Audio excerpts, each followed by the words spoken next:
Hey, what's up, guys? It's Josh Biggers here with Spiritual Guidance, and today I am going to be doing a video about mediumship. I decided to do this video on mediumship today because this whole week has been a lot about mediumship for myself and for a lot of people, for my people that I teach, for people that I answer a lot of questions online, and so on. There's been just a lot of mediumship question coming out. So I thought I would do a quick video to help explain what mediumship is, the different ways to connect, different precautions to take, boundaries, which is a huge part of it. Just, pretty much the basics of mediumship. And if you're thinking of getting into it, I think this would be a very good video to watch. So, I just want to start with saying that I do 2 videos a week. I do an informational video, such as this one, and then I do a question and answer video, which is where you can ask a question and I will go on the YouTube and I answer that question. And then I post one of those on, I post the question and answer on Wednesday, and I post the informational video on Mondays. So, with that being said, you can also check out my website at spiritualguidance33.com. And yeah, I appreciate y'all watching. So, to start with mediumship, I don't know the actual definition, but what mediumship pretty much is, it's where we can, it's a label that's given for us to be able to connect to spirit. When you see on TV the mediums that are bringing through past loved ones and communicating back and forth for the person that's sitting here in the spirit, communicating different messages and so on, that's what a medium does. We're pretty much, what we do is bring healing to the family, knowing that their loved one is on the other side and they are there with them and they are communicating. And what typically happens with a medium is you'll get validation from the spirit on the other side. So if the person coming in, shared a really good bond with this person and they love to plant roses in the garden, that medium may pick up on, or the spirit may communicate with the medium that they used to plant red roses in the garden. So the medium may end up saying, "Why am I seeing a lot of red roses in a garden?" And I'm seeing you planting them and so on. And that's kind of validation on that the person is on the other side, and they are communicating. And a lot of the times they'll bring through things that have happened that no one else would see but the spirit and the other person, or little things that the spirit is actually doing, such as turning off and on a light, or electronic device, or moving a teddy bear different places, and so on. So that's a lot of what comes through with mediumship. For the actual medium, it's a lot like putting together a puzzle. You're kind of, for me, I see a lot of clairvoyant, which is seeing visions in my head, and a lot of knowing. So I just know the answer to things, or I just know that the grandpas came through, or I know that his name is Richard, or whatever it may be. So what happens is it's just like piecing together a puzzle, at least for me. I'll just speak from where I come from. And pretty much when I see it, I'm seeing little clips, little visions of things happening. So I'll see, 2 people in a car singing, and then the next thing I'll see, someone eating ice cream, and so on. And then what we do as mediums, we get out of the way. We don't use our logic. We don't use our logical minds to think, what could this mean? And we don't try to make sense of things or anything like that. We just say what we see. And what happens is the person on the other side, they are the ones that can decipher that. So when you get to a point where you can trust that info and just send it over, that really, you're at a good place, because now you can just let spirit bring what they bring you, pass it over, and the other person will just have to decipher it. And 9 times out of 10, they know exactly what you're talking about. You have no clue why you're seeing the things that you're seeing, but they do. So starting with with mediumship, where I would start is getting a good sense of boundaries and protection. So when you're dabbling with connecting with other spirits, you obviously don't know exactly who you're going to be connecting to. So you always want to have a sense of protection there. You know, some mediums or psychics have a kind of a naive kind of outlook on it, and they think, you know, if you're vibrating at a high enough frequency, nothing can get to you. But first off, that's not exactly true. It can't directly get to you, but it can go and try to get to your family, your close family, your kids, your partner, your mom.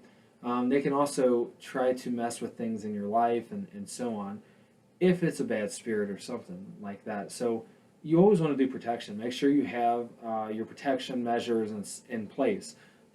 I do bright light protection. That's my thing. I visualize bright light protection. I call in Archangel Michael, Archangel Gabriel because he's special to me, and I call in Archangel Raphael to put a little bit of healing energy in there, along with my spirit guides. And I put that protection over me and my family every time I do anything. If I'm doing a reading on my phone, I will put protection over my phone. So it's a good practice to get into. And then along with that, grounding. You want to get a good sense of grounding so you're connected with the earth.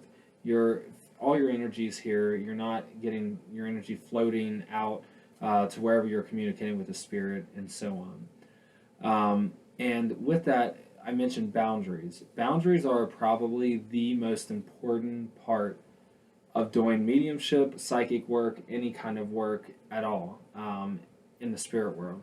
You want to have boundaries that say, I do not want spirits touching me. I do not want spirit to make me feel an illness that someone else had, a past loved one had, or I don't want to see someone being murdered. You have boundaries that you can set. You can say you do not want the spirit to come directly to you. You want the spirit to come to your guides, and then your guides can come to you and communicate everything through your guides. So you have a lot of options there, and I mean, the possibilities are endless with setting your boundaries. So anything that you feel comfortable or don't feel comfortable with, you can set that boundary with the spirit world. Your guides will uphold, your spirit guides will uphold those boundaries. The most important part with that is that you uphold those boundaries. And when you set them, you're not just saying, oh, okay, I don't want spirit to touch me. I don't want this. I want you to say it in a sense of, empower, not mean, but just empowered and saying, spirit is not allowed to touch me. And I'm writing it down. So a lot of the times it helps to write these boundaries down so you can either go back and reflect. And sometimes when you write things down, or a lot of times when you write things down, it really kind of puts that out to the universe a little bit more. Voicing it out loud is another way. You can do it in your head too, chatting with your spirit guides and so on. But boundaries are a really important part of mediumship, and everyone has to have them. I would say set your boundaries before you even try to connect with spirit, ever. And then once you set those are in place, and they will evolve over the years, but you have them there. You have a good base set for yourself. So, with mediumship, there are different types of mediums. There are trance mediums, which are mediums that will go into a trance and actually channel your loved ones. So they'll go into a trance and become free, and your loved ones kind of speak through them. Using their voice, the medium's voice and everything, but they speak as just like they're the person that you're trying to connect to. And we also have physical mediums, it's very rare, but they're mediums. They sit in a black box, turn out all the lights. It's kind of like a seance. Everybody goes in a circle, holds hands, sings, and kind of gets the energy going, and they use, I think it's called ectoplasm, that our body releases, and it allows the spirits to take a physical form. So people will speak in people's ears, or they'll touch them. Oftentimes, everyone in the room gets touched by a spirit, and everyone's holding hands, so it can't be anybody in the room, and there's only one medium with his guard or whatever, and and the room's usually pretty quiet. So you can usually hear if anybody's moving and so on. They have instruments and stuff that, or toys that will fly across the room at speeds that a human can't do, which is pretty cool. I've never been to one, but I have a lot of friends that have, and they really liked it. And I think I'm going to go to one if there's ever one close. So there's that, and then there's just mediumship where you connect to the person, you see it, you can feel, with your clairsentience, you can feel, you can just know, you can see it clairvoyantly, you can hear them clairaudiently, you can smell, pick up on smells, taste, all of that stuff with um, actual connecting and using your mediumship and your abilities. So how I typically connect is, well, first off, I think it's important to know that when you connect with someone, if someone comes to you and says, I want you to connect to my dad, you can say, I want to connect with their dad. And 9 times out of 10, their dad will come through. But sometimes you connect and their dad isn't the one that comes through. For me, I just connected with someone, it was either this morning or yesterday, but I just connected with someone and they wanted to connect with a younger guy, and I ended up having like a dad or a grandpa coming through, and they wanted to say some stuff. But she was really only wanting to hear from her son, and I had to ask the dad to just step aside and allow the son to come up. And I communicated and so on, but in reality, we cannot choose who initially comes. And if someone's coming up and they want to talk to their daughter, and their daughter just isn't coming through, unfortunately, it's just not time yet. Their daughter doesn't think it's a good time for them to hear anything or for anything to happen. So we can't choose who comes through.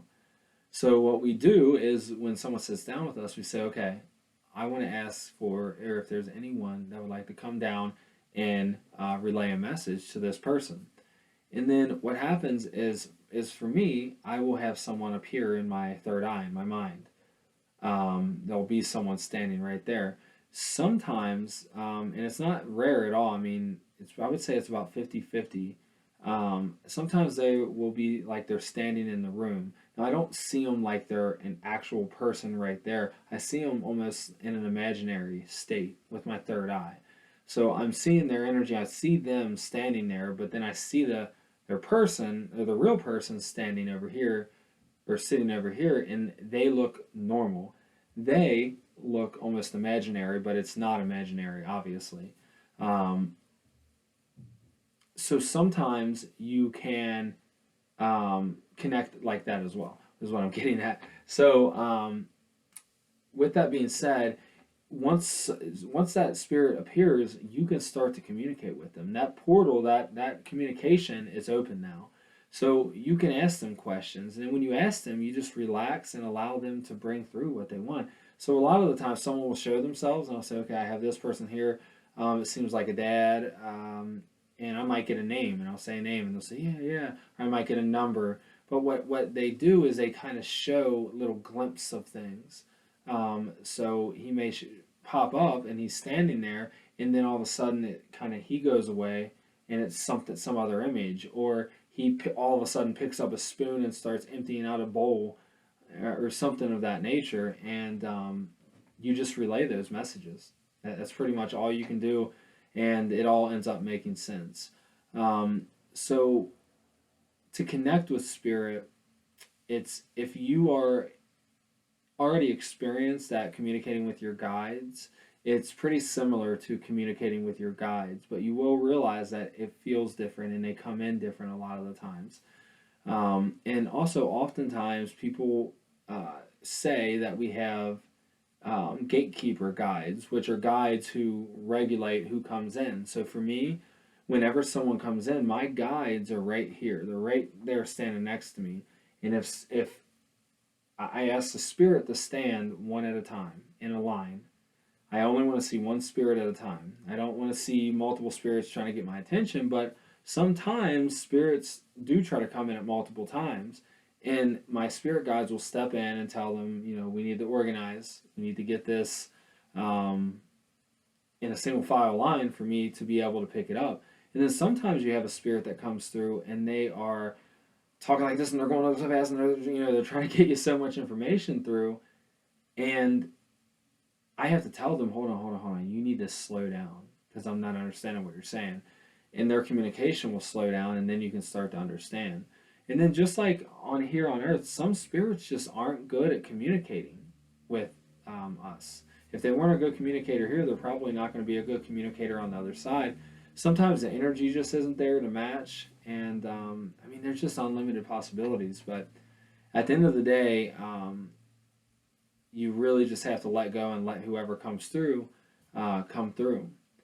But I think how long? Yeah, so I'm going to end up finishing this video in a second. I think what I would finish with is, if you want to practice your mediumship, you should meditate. You should go into meditation. You should go in with the intent for your spirit guides to be around you. Ask for protection always. And then ask for maybe a past relative to come through and see if you can communicate with them. Or ask your spirit guides if they can have a spirit come down that they know is safe and good that you can communicate with. Or ask your spirit guides to just communicate with you and work on that communication, because once you're able to see your spirit guides, you're able to pick up on them, and you're able to communicate, you're already there to do mediumship. It just takes some tweaks to be able to do mediumship. What I would also say, some practice techniques for your clairvoyance. What I like to do is I like to close my eyes and I like to visualize a house. Then I like to visualize the yard. Then I like to visualize a sidewalk. Is there a mailbox? Is there a street? Is it a subdivision? Is it a country road? What's in the background? Is it on a hill? Is it flat? Is it a 1-story, 2-story? And then once I have all those details ironed out, the colors, I smell, I see everything, I'm using all my senses, I'm hearing what's going on there, then I like to go into the house and I like to see who's in the house, because sometimes your guides can be in the house, sometimes it can be a spirit in the house, or sometimes it can be just a random energy in the house. Sometimes there's no one there. But I like to go into the house and I like to go up the stairs, walk around, look at the house. That's using all of your senses, your clairvoyance and everything, your clairvoyance, clairaudience, your clairsentience. You feel the temperature, you smell, you hear what's going on, is someone cooking in the kitchen, and so on. So that's a good visualization to do. Also, you can, for your clairvoyance, you can count to 10 by closing your eyes, visualizing right here in your third eye, and visualizing the number 1. Hold that number 1 there for 5 seconds, 10 seconds. Hold it there for 10 seconds. Then go to number 2. Hold that there for 10 seconds. Number 3, and so on, all the way until you get to 10, and do that as many times as you want. And then for your clairaudience, to be able to help you hear, it's really, the most simple technique I have found is to relax and then hear everything around.